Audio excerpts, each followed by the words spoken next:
राम राम राम राम राम राम राम राम राम नारायण नारायण। संबंध। भगवान ने 3 श्लोकों में 4 बार पश्य पद से अपना रूप देखने के लिए आज्ञा दी। इसके अनुसार ही अर्जुन आगे आंख फाड़ फाड़ कर देखते हैं और देखना चाहते भी हैं, परंतु अर्जुन को कुछ भी नहीं दिखता।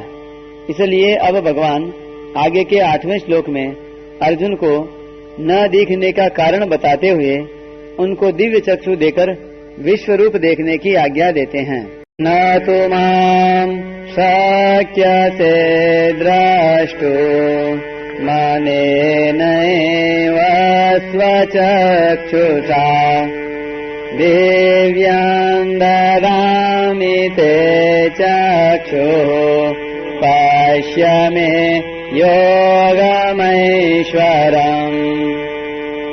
तू अपने इस आंख से अर्थात चर्म चक्षु से मेरे को देख ही नहीं सकता, इसलिए मैं तुझे दिव्य चक्षु देता हूँ, जिससे तू मेरी ईश्वर संबंधी सामर्थ्य को देख। व्याख्या। न तु माम शक्य से द्रष्टु मने नैव स्वचक्षुषा। तुम्हारे जो चर्म चक्षु हैं, इनकी शक्ति बहुत अल्प और सीमित है। प्राकृत होने के कारण ये चर्म चक्षु केवल प्रकृति के तुच्छ कार्य को ही देख सकते हैं, अर्थात प्राकृत मनुष्य, पशु, पक्षी आदि के रूपों को, उनके भेदों को तथा धूप छाया आदि के रूपों को ही देख सकते हैं, परंतु वे मन बुद्धि इंद्रियों से अतीत मेरे रूप को नहीं देख सकते। दिव्यं ददामि ते चक्षुः पश्य मे योगमैश्वरम्। मैं तुझे अतीन्द्रिय अलौकिक रूप को देखने की सामर्थ्य वाले दिव्य चक्षु देता हूँ, अर्थात तेरे इन चर्म चक्षुओं में ही दिव्य शक्ति प्रदान करता हूँ, जिससे तू अतीन्द्रिय अलौकिक पदार्थ भी देख सके और साथ साथ उनकी दिव्यता को भी देख सके।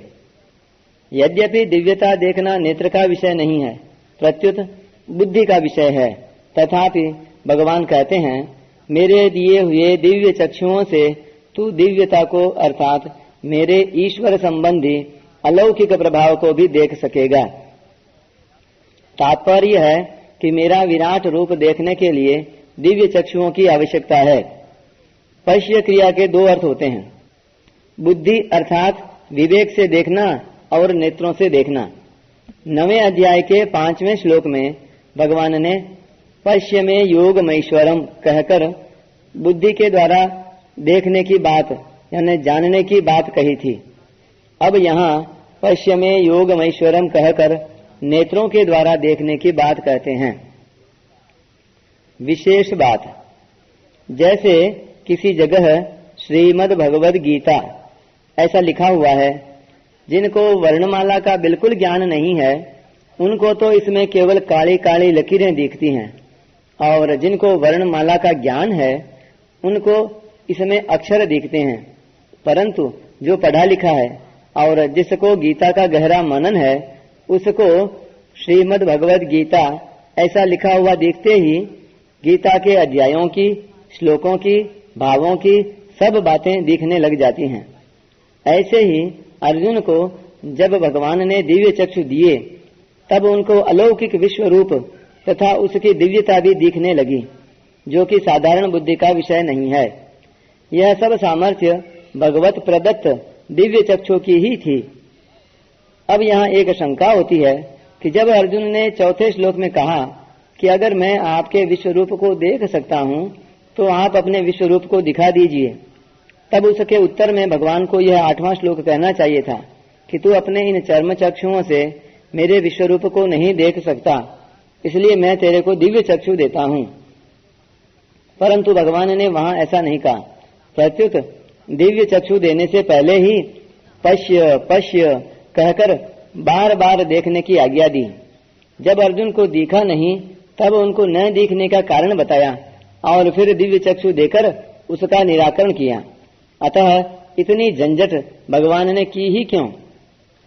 साधक पर भगवान की कृपा का क्रमशः कैसे विस्तार होता है, यह बताने के लिए ही भगवान ने ऐसा किया है, क्योंकि भगवान का ऐसा ही स्वभाव है। भगवान अत्यधिक कृपालु हैं। उन कृपा सागर की कृपा का कभी अंत नहीं आता। भक्तों पर कृपा करने के उनके विचित्र विचित्र ढंग हैं। जैसे पहले तो भगवान ने अर्जुन को उपदेश दिया।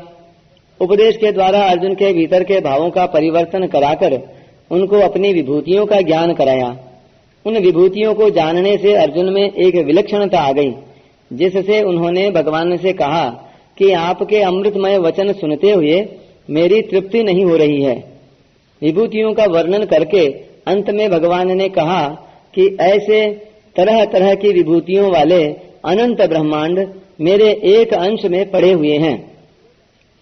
जिसके एक अंश में अनंत ब्रह्मांड है, उस विराट रूप को देखने के लिए अर्जुन की इच्छा हुई और इसके लिए उन्होंने प्रार्थना की। इस पर भगवान ने अपना विराट रूप दिखाया और उसको देखने के लिए बार बार आज्ञा दी, परंतु अर्जुन को विराट रूप दिखा नहीं। तब उनको भगवान ने दिव्य चक्षु प्रदान किए। सारांश यह हुआ कि भगवान ने ही विराट रूप देखने की जिज्ञासा प्रकट की। जिज्ञासा प्रकट करके विराट रूप दिखाने की इच्छा प्रकट की। इच्छा प्रकट करने पर विराट रूप दिखाया।